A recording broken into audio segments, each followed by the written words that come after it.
Hi everybody, this is Hui. I hope you're all doing well. In this channel, I'm going to play some techniques and knowledge of iOS development. I hope it's fun and helps, whether it's for your work, for your study, or for your interviews. Okay, let's start. Today I'm going to play the message dispatch mechanism. Let me create a project. Single view project. Message dispatch.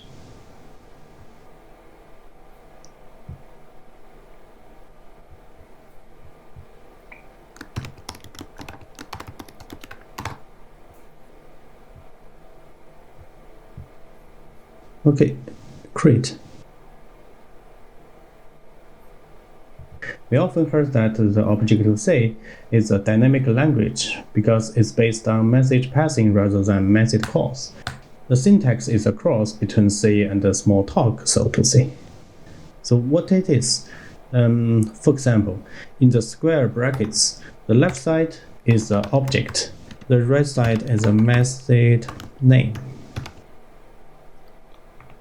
Yeah, like this.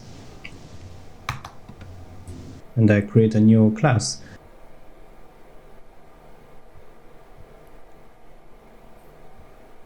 Name person.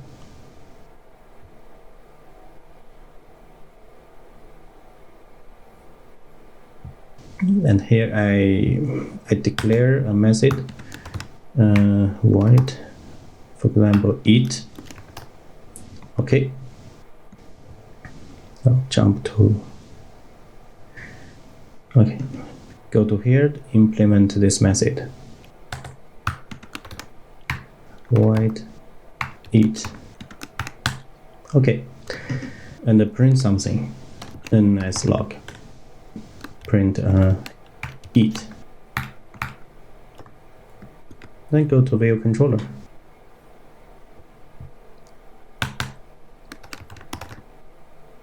I'm going to import header file first. Person.h. Yeah. Then we create a person object. Person log init. Then we call eat method. P eat. This is the normal way we're calling a method. This is very basic. I comment it out. Let's try some other way to call this method. You might have guessed, we can use p perform selector using numbering method to call like selector eat. Okay, run the code. Yeah, it printed.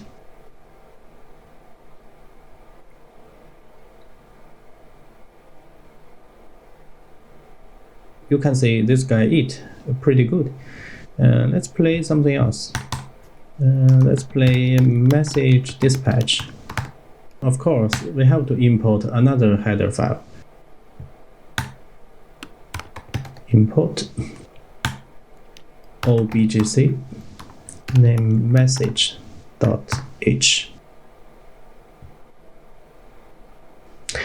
Yeah, this is a C language. I type objc, there's a message send. We can use this method to send a message. But how to send it, we don't know. It doesn't say anything here, because it doesn't work in this case.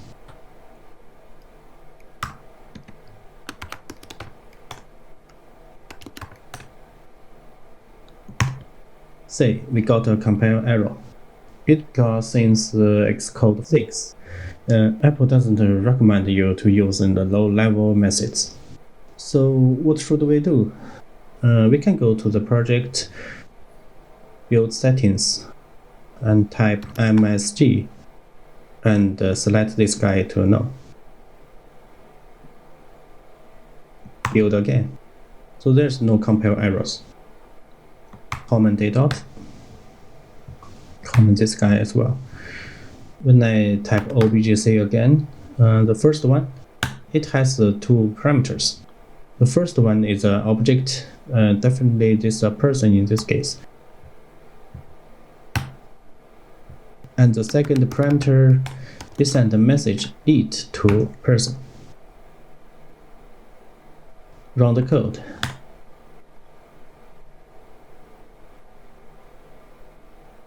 Look, you can see the log is coming, this guy it. What I'm thinking about whether we can use a message dispatch mechanism also for person log and init. I will break this code in two parts. First, the person allocation.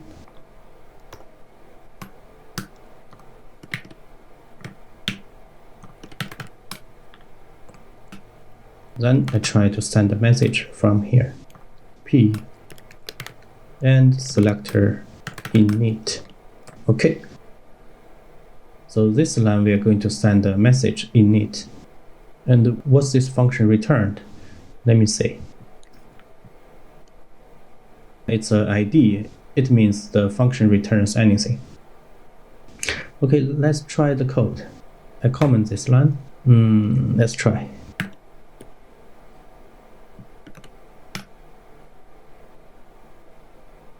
Yeah, it's working good. This guy eats. The next step, person log. So let's say if we can replace it to a message sending. But this is a class, how to get it? I remembered we can use objc get class. This one, this parameter needs a string. But remember here is a C language. Person. It returns ID as well. It means it will return person object in this example. So I can comment this line.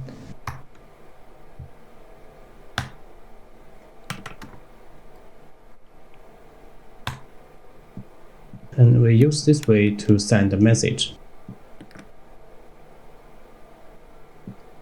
Here we need to send a message, a log. In this way we have created a person object.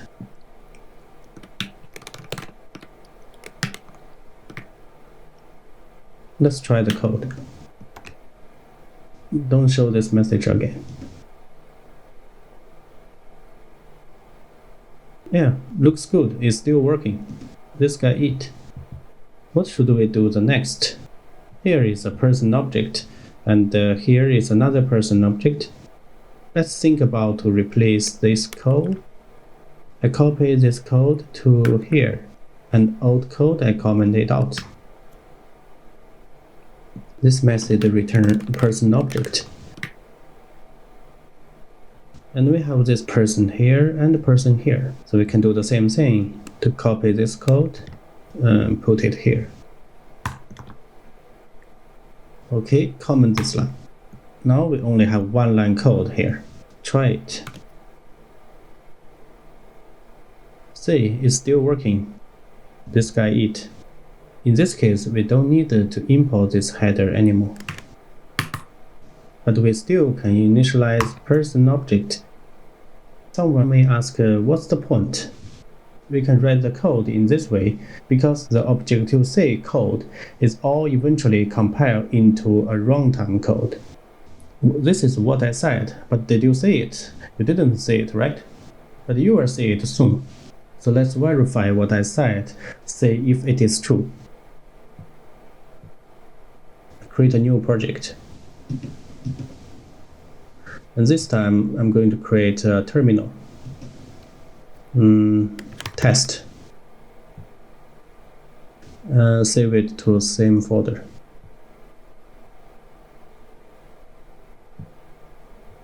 I do the same thing. I create a person class.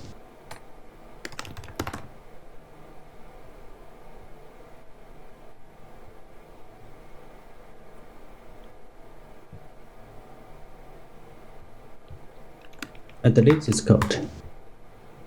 Import person. Import person.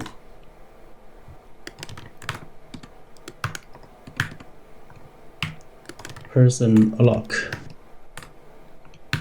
init.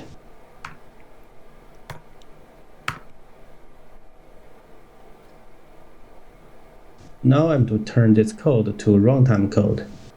We don't use Xcode, we use terminal app this time.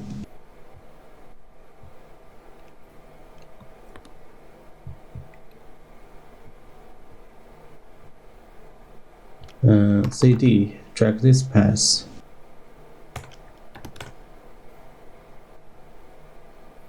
I type Ceylon, rewrite objc main.m, enter.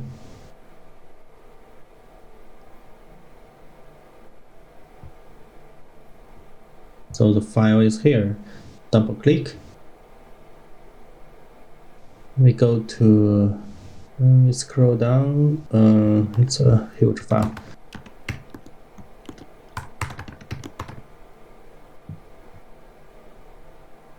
This part of code looks familiar, right?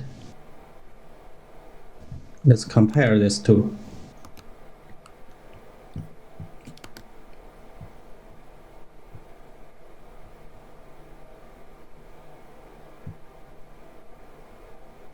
It sends message log and a message init to create a person object. As you can see, this is the proof that the Objective-C code were all eventually compiled into C runtime code. Okay, this is the video for today. Hope it's helpful to you.